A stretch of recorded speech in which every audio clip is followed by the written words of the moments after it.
आखिरकार हर बार वरुण गांधी अपनी ही पार्टी को क्षति पहुंचाने का कार्य क्यों कर जाते हैं? अच्छा, एक बात बताइए, मुझे लगता है कि राजनीति में माननीय मेनका जी जब से आई हैं भारतीय जनता पार्टी के साथ, उन्होंने अपनी राजनीतिक पार्टी आखिर अभी अचानक क्या हो गया कि वरुण गांधी जी को एकदम से सारी चीजों की याद आ गई। वरुण गांधी जी को तब याद नहीं आई जब 2009, 10 और 11 में लगातार महंगाई की दर डबल डिजिट में हुई और गाना बन गया कांग्रेस के शासनकाल में, कच्ची सैया तो खू गई कमाते महंगाई दाएं खाए जाते। आज महंगाई की दर आप ये समझिए, ऐसी सरकारें चली हैं, कांग्रेस के भी प्रवक्ता बात कर रहे थे, जैसे 5 रुपए में पेट भर खाना खिलवा देते थे एक आम आदमी को। यही वो कांग्रेस के लोग हैं जो 5 रुपए में कह देते थे कि आम आदमी का पेट भर जाता है, और उसके बाद जब प्रेस कॉन्फ्रेंस करते थे और ये कहते थे कि महंगाई अगले हफ्ते से कम हो जाएगी, और उसका उल्टा होता था और महंगाई बढ़ जाया करती थी। तो कांग्रेस के लोगों को नैतिकता छू करके नहीं गुजरी है, नैतिकता के नाम पर कांग्रेस शून्य हो चुकी है, और कांग्रेस के ऊपर टिप्पणी करना मुझे लगता नहीं है कि अपना समय जाया करने जैसा है। कांग्रेस का तो चाल चरित्र चेहरा पूरा देश जानता है और देखता है कि ये किस तरीके की पश्चाताप यात्रा जब राहुल गांधी चला रहे हैं इस देश में, और रोज नए कर्मकांड उस यात्रा के बहाने इस देश में देखने को मिल जा रहे हैं। पूरा देश उस यात्रा को एंजॉय कर रहा है, इंटरटेनमेंट यात्रा है राहुल जी की, और इस देश के देशवासियों के लिए भी कोरोना के बाद अच्छा हुआ राहुल जी ने एक इंटरटेनमेंट का साधन दिया इस देश के लोगों को। दूसरी चीज मुझे कांग्रेस के प्रवक्ता बता दें आखिर कि उनके ही परिवार की हैं मेनका जी, आखिर उन्हें क्यों छोड़नी पड़ी कांग्रेस, क्यों उन्हें कांग्रेस से निकाला गया, किस परिस्थितियों में उन्होंने कांग्रेस छोड़ी, मुझे बताएंगे अभी कांग्रेस के लोग। बड़ी एसआईटी बन रहे थे कि विचारधारा छोड़ देंगे, विचारधारा ये कर लेंगे। आखिर 125 साल पुरानी आरएसएस को आप कोसते कोसते कब तक अपनी राजनीति चलाएंगे? उस आरएसएस को कोसते हैं कि जिस आरएसएस पे पहले बैन लगाते हैं और बाद में वही कांग्रेस के लोग बैन हटा लेते हैं, वही कांग्रेस के लोग बैन हटा लेते हैं, तो फिर वो आरएसएस ठीक हो गई। ये दोहरा चरित्र, मैं हमेशा से कहता हूं कांग्रेस का दोहरा चरित्र रहता है। अभी महंगाई पर प्रवचन दिया श्रीमान जी, मुझे बता दीजिए हिमाचल में तो सरकार बनी अभी जुम्मा 2 महीने भी नहीं हुए हैं, और 3 रुपए आपने पेट्रोल डीजल पर बढ़ा दिए, और यहाँ केंद्र सरकार के पेट्रोल डीजल की बातें कर रहे हैं। यही दोहरा चरित्र है। पूरा देश जब ऐसी बातें कांग्रेस के लोगों के मुंह से सुनता है तो हास्यास्पद विषय उत्पन्न होता है, और जनता जब ईवीएम के पास पहुंचती है तो उसे याद आता है कि कैसे 80 करोड़ लोगों को कोरोना काल में हर 2 वक्त की रोटी माननीय मोदी जी ने पहुंचाई है, कैसे एक्सप्रेस वे का जाल बिछाया है, कैसे दुनिया की सबसे बड़ी स्वास्थ्य स्कीम आयुष्मान भारत गरीबों के लिए लाई गई इस देश में, और कैसे दवाइयों पर अंकुश लगाने के लिए औषधि केंद्र खोले गए, कैसे इस देश में लंबा रेलवे का नेटवर्क डेवलप किया गया, और आज भारत की जीडीपी पूरे विश्व में सबसे ज्यादा है और पॉजिटिव जीडीपी जानी जा रही है। तो कांग्रेस के चटनी से ये सब नहीं दिखने वाला, और हमें दिखाने की भी आवश्यकता नहीं है। ये देश की जनता को हम दिखाने और बताने वाले हैं, और बताते रहे हैं, तो देश की जनता को हम बताने वाले हैं और बताएंगे भी आगे चल करके सारी चीजों को लेकर के। लेकिन कांग्रेस के प्रवक्ता वरुण गांधी को लेकर के अपना नजरिया स्पष्ट करें। उनके नेता ने तो साफ कह दिया है कि हम नहीं लेंगे, तो ये तो बिल्कुल स्पष्ट हो गया है कि कांग्रेस में वरुण गांधी का कोई स्थान ना पहले था और ना अब है।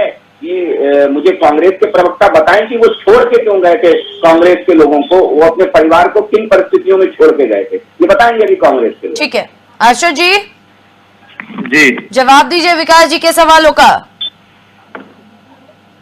मैं इनसे यही कहना चाहता हूं कि भारतीय जनता पार्टी साम दाम दंड भेद सब कुछ अपनाती है, और विचारधाराएं सबकी अलग हो सकती है, लोकतांत्रिक व्यवस्थाएं हैं। आपके जैसे तो हम किसी की आवाज को कुचल नहीं सकते हैं ना। अपने सत्ता के दम पर, अपने सत्ता के अहंकार में, सत्ता के मद में मदमस्त होकर कि आपके ही मंत्री और आपके विधायक चाहते हैं कि हम इस पार्टी में न रहें, लेकिन आलम यह है कि वो ईडी सीबीआई इनकम टैक्स से इतना डरते हैं कि वो पार्टी छोड़कर जा नहीं सकते। वो चुनाव का इंतजार कर रहे हैं। हम उत्तर प्रदेश से आते हैं सर, भारतीय जनता पार्टी के प्रवक्ता शायद विकास पांडे, मैं आपसे कह देना चाहता हूं कि देश के सबसे बड़े सूबे में आज हालात ये है कि अफसरशाही चल रही है उत्तर प्रदेश में। कोई भी नेता भारतीय जनता पार्टी का विधायक हो, मंत्री हो, कुछ नहीं है। हर फाइलें मुख्यमंत्री योगी आदित्यनाथ जी के टेबल से जाती है। विधायक और मंत्री जी लोगों के हाथ में वो पावर है ही नहीं तो एक एसडीएम महोदय को ये फोन करके कह दे कि ये कार्य, इस गरीब आदमी का ये कार्य फंसा है, जरा इसको कर दीजिए। तुरंत तत्काल योगी जी महाराज बुला करके क्लास लगा देते हैं विधायक महोदय लोगों का। ये बड़ा सच्चाई बात बोल रहा हूं। और कांग्रेस ऐसी पार्टी है जिसमें लोकतंत्र की व्यवस्थाएं चल रही हैं। आप खुलकर अपनी बातों को रख सकते हैं, लेकिन आपको कभी किसी पार्टी से न तो निकाला जाएगा, न कभी आपको किसी पद से हटाया जाएगा। लेकिन भारतीय जनता पार्टी में लगातार ऐसा हो रहा है, जैसे ही सवाल उठाते हैं, आपको याद होगा कि मेनका गांधी जी और वरुण गांधी जब मुखर हुए आज हाशिए पर क्यों है भारतीय जनता पार्टी में, ये जैसे ही सवाल करना शुरू किए बेरोजगारी पर, महंगाई पर, किसानी पर, तो सबसे पहले इनको मंत्री के पद से हटा दिया गया, मंत्री नहीं बनाया गया। और जब राष्ट्रीय कार्यकारिणी में ये लोग थे तो राष्ट्रीय कार्यकारिणी से बाहर कर दिया गया। आपको क्या बात कर रहे हैं आप, कैसी बातें करते हैं? विकास जी लोकतंत्र नहीं लूटतंत्र। संविधान को लोकतंत्र को कुचलने वाले सवाल हमसे करेंगे। सुन लीजिए मैंने संविधान को लोकतंत्र को कुचलने वाले सवाल हमसे करेंगे। अभी आपकी मैं कलई खोलूंगा तो आप डर जाएंगे। मुझे मालूम है कांग्रेस का लूट, ये अजीब विडंबना है, अजीब विडंबना है। मैं अभी सुन लीजिए मेरे भाई, सुन लीजिए। दर्शकों को भी मजा आएगा, जो देखेंगे उन्हें भी लगेगा कि कांग्रेस के लोग कम से कम थोड़ा तो सभ्य है ना, तो थोड़ी सी सभ्यता दिखाइए। मैं आग्रह करूंगा आपसे। लूटतंत्र और लोकतंत्र का फर्क देखिए कि जब आजाद भारत की पहला घोटाला, जीप घोटाला, नेहरू जी की देन, और आजाद भारत का अंतिम घोटाला 2G 3G और कोयला घोटाला किसकी देन? कांग्रेस की देन। इस देश में घोटाले का लूटतंत्र चलाने वाले आज लोकतंत्र की बात कर रहे हैं कि जब नेहरू जी हटे तो इंदिरा जी अध्यक्ष बन गई, जब इंदिरा जी हटी तो राजीव जी अध्यक्ष बन गए, और राजीव जी जब हटे तो सोनिया जी अध्यक्ष बन गई, और जब सोनिया जी हटी तो फिर राहुल जी अध्यक्ष बन गए। ये बड़ा विचित्र लोकतंत्र है कांग्रेस का। उस लोकतंत्र में राष्ट्रीय अध्यक्ष का चुनाव लड़ने वाला प्रत्याशी ये कहता है कि जब बकरीद में बचेंगे तो मुहर्रम में नाचेंगे, और जब राहुल गांधी या गांधी परिवार विड्रॉ कर लेता है तब मौका आता है। ये भी एक काला क्या अध्याय है कांग्रेस का, लोकतंत्र के, उस कांग्रेस के लोकतंत्र का जो लोकतंत्र नहीं है, लूटतंत्र है कांग्रेस का, जिसने इस देश के लोकतंत्र को भी लूटा है और देश की सरकार में आने के बाद देश के संसाधनों को और आम जनता को भी लूटा है। ये कांग्रेस का दोहरा रवैया है और कांग्रेस के प्रवक्ता को सोच विचार करके जवाब देना चाहिए। मुझे बताएंगे कि 11 साल कांग्रेस की राष्ट्रीय अध्यक्ष सोनिया गांधी रहती हैं, और वो महात्मा गांधी जी जिनके नाम पर कांग्रेस सियासत करती है, केवल एक बार वो राष्ट्रीय अध्यक्ष बने हैं इस कांग्रेस के, केवल एक बार।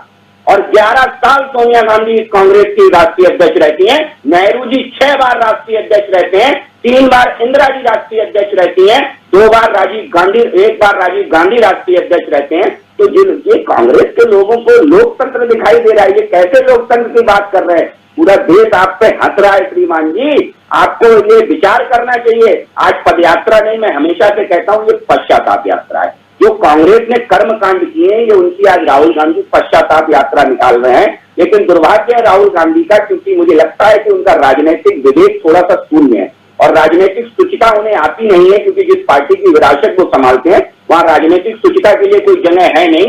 ईडी और सीबीआई को तोता बनाने वाले आज ईडी और सीबीआई की बात कर रहे हैं। विजय माल्या और नीरव मोदी को लोन बांट करके विदेश भगा देने में योगदान निभाने वाले, उनके शोरूमों का उद्घाटन करने वाले युवराज हमें बताएं कि वो किस संस्कृति में विश्वास करते हैं।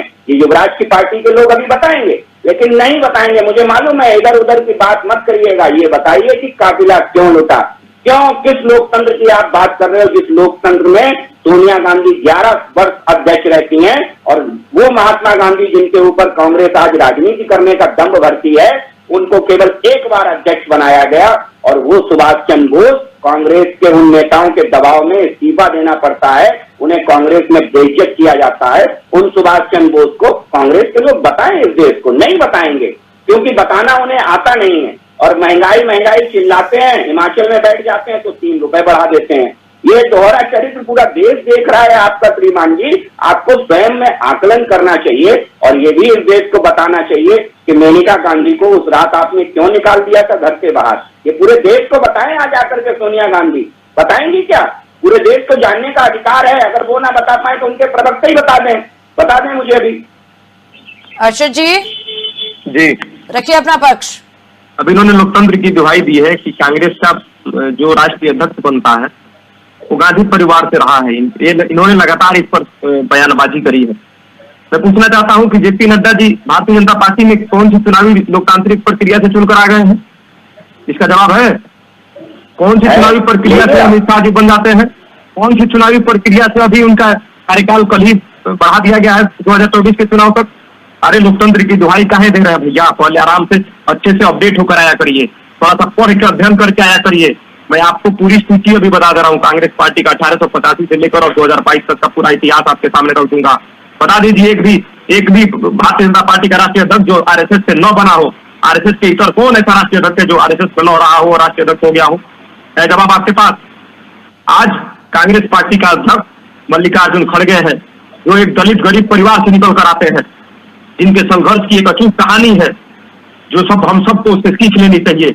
एक ऐसा परिवार जिस परिवार को मल्लिकार्जुन खड़गे के सामने जला दिया जाता है, और ऐसे परिवार को आज राष्ट्रीय अध्यक्ष, और वो भी चुनावी प्रक्रिया से कांग्रेस पार्टी ने बनाया है हिम्मत आपके अंदर लोकतांत्रिक प्रक्रिया में चुनाव कराने की? कराइए जरा। भारतीय जनता पार्टी में भी कुछ हम जैसे आप जैसे लोग राष्ट्रीय अध्यक्ष बन जाए चुनावी प्रक्रिया से। है व्यवस्था आपके अंदर, आपकी पार्टी के अंदर? काहे लोकतंत्र की दुहाई दे रहे हैं? 1885 से कहिए तो आपको इतिहास पढ़ के सुना देता हूँ। आप बात करेंगे लोकतंत्र की, चुनाव की, जो अपने बूट लोकतांत्रिक व्यवस्थाओं को, संविधान को ईडी, सीबीआई, इनकम टैक्स और तमाम एजेंसियों के सहारे कुचलने का लगातार प्रयास कर रहे हैं। क्या आपको याद नहीं है सुप्रीम कोर्ट के 4 जजों का वो प्रेस कॉन्फ्रेंस? इस देश में लोकतांत्रिक खतरा, लोकतंत्र खतरा हो गया है, आपको नहीं पता है? पहली बार इतिहास में पहली बार ऐसा हुआ सुप्रीम कोर्ट के जज आकर प्रेस कॉन्फ्रेंस। मुद्दा कहाँ से शुरू हुआ था और फिर से आप लोग वही ईडी सीबीआई पे पहुंच जाते हैं? ये नहीं, जब मेरे नेता पर हमला होगा उसका जवाब दिया जाएगा। ठीक है, मुद्दे पे वापस आइए अर्शद जी। एक उंगली अगर आप उठाते हैं ना तो 4 उंगलियां आप पर इशारा कर रही हैं। ठीक है अर्शद जी, मुद्दे पे वापस आइए। मेनका गांधी और वरुण गांधी को लेकर के भी उन्होंने सवाल पूछा, उस पर भी जवाब दीजिए।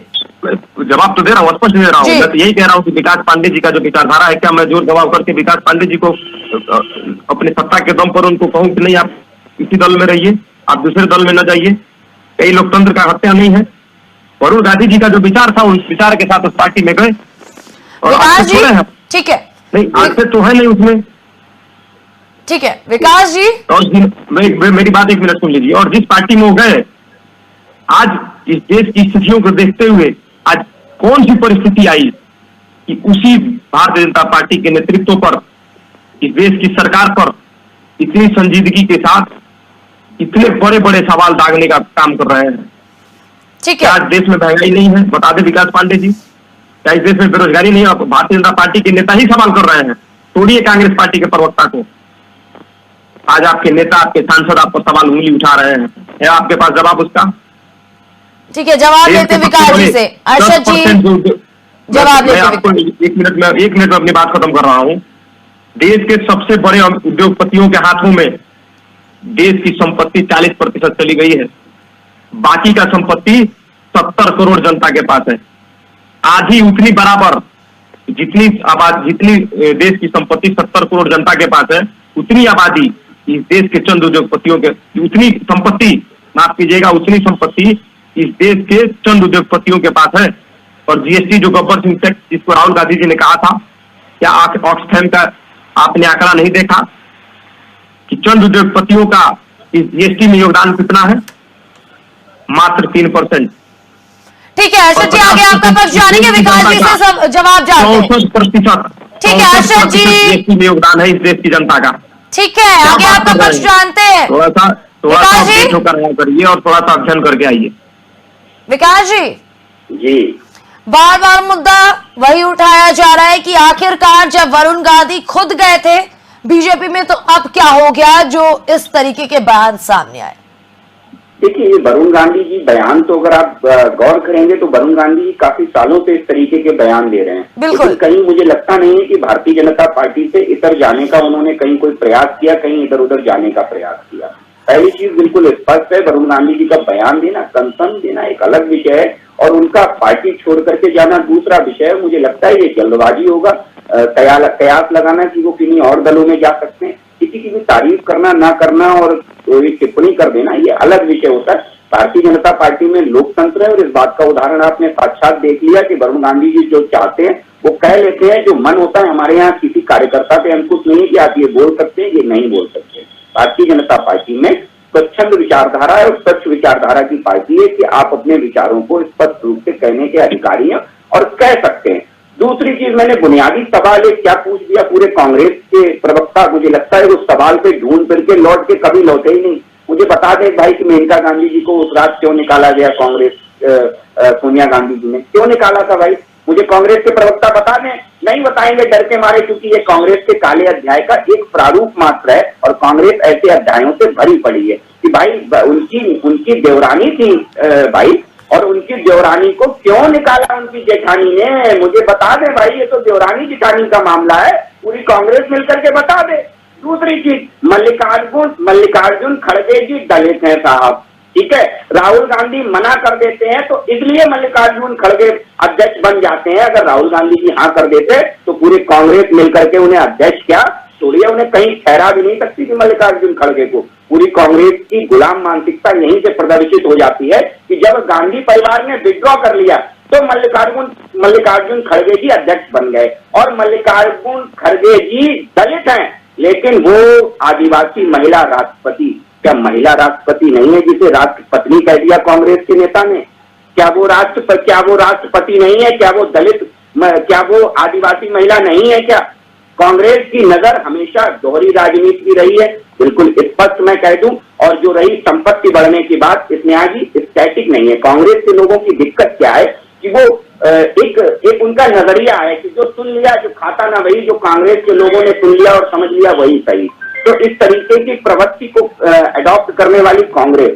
और मुझे केवल एक सवाल का जवाब दे दे, मुकेश अंबानी की 2005 में संपत्ति 3.5 अरब डॉलर थी, 3.5 अरब डॉलर, जो 2005 में किसकी सरकार थी और 2014 में किसकी सरकार थी, ये पूरी कांग्रेस जानती है किसकी सरकार थी। और 2014 में 23.6 अरब डॉलर हो गई, यानी 700% उनकी संपत्ति बढ़ी है, 700%। और 2014 से लेकर 2022 तक जब माननीय मोदी जी की सरकार रही तो केवल 400% बढ़ी है, यानी हमसे दुगना फायदा कांग्रेस ने उद्योगपतियों को दिया है अपने शासनकाल में, केवल पिछले 10 सालों 12 सालों की अगर बात की जाए। और इससे पहले कितना दिया होगा ये कांग्रेस के लोग खुद कभी बताएंगे।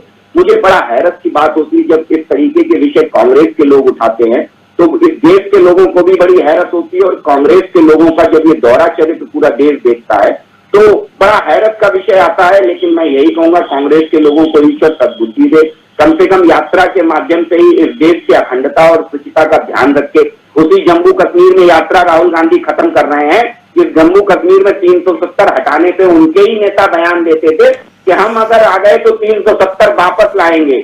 उसी जम्मू कश्मीर में, जिस जम्मू कश्मीर में बगैर परमिट के राहुल गांधी घुस नहीं पाते, उसी जम्मू कश्मीर में भारतीय जनता पार्टी की सरकार ने ये माहौल दिया कि राहुल गांधी अपना तिरंगा लेकर के जा रहे हैं।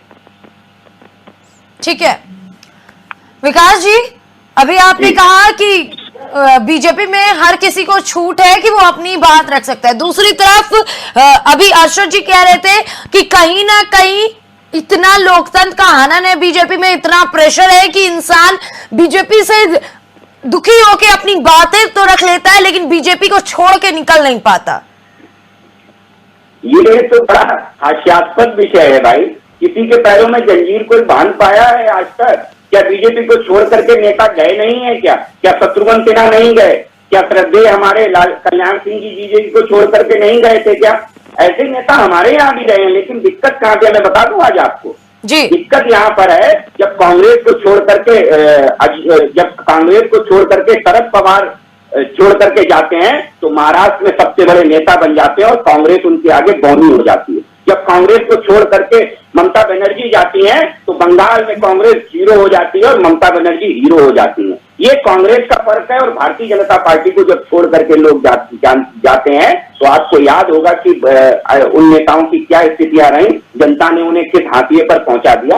ये फर्क है कांग्रेस को छोड़ के जाने वाले नेताओं में और भारतीय जनता पार्टी के छोड़कर जाने वाले नेताओं में। ये डर है मुझे लग रहा है, और ये डर नहीं है, ये माहौल है हमारे यहाँ का कि हमारे यहाँ के नेताओं में हम बिल्कुल स्वच्छंद छोड़ देते हैं। मैंने कई बार ये बात कही आपकी डिबेट में, स्वच्छंद राजनीति और स्वच्छ राजनीति ये भारतीय जनता पार्टी की परंपरा का हिस्सा है।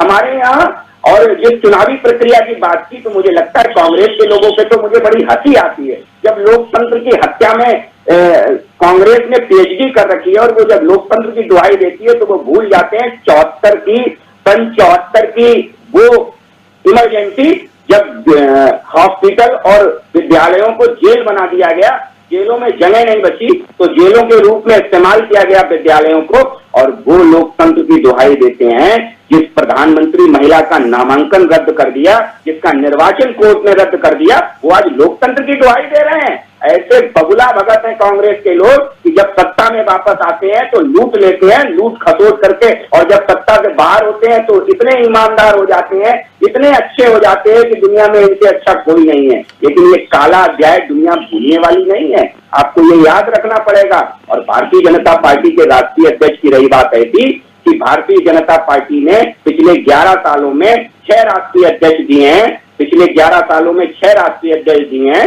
कांग्रेस ने केवल 2 राष्ट्रीय अध्यक्ष दिए। एक भी आरएसएस राहुल गांधी को अगर इंक्लूड कर लीजिए तो 3 दिए हैं, केवल 3 राष्ट्रीय अध्यक्ष दिए हैं कांग्रेस ने, जिसमें 11 वर्ष का तो कार्यकाल पूरा सोनिया गांधी जी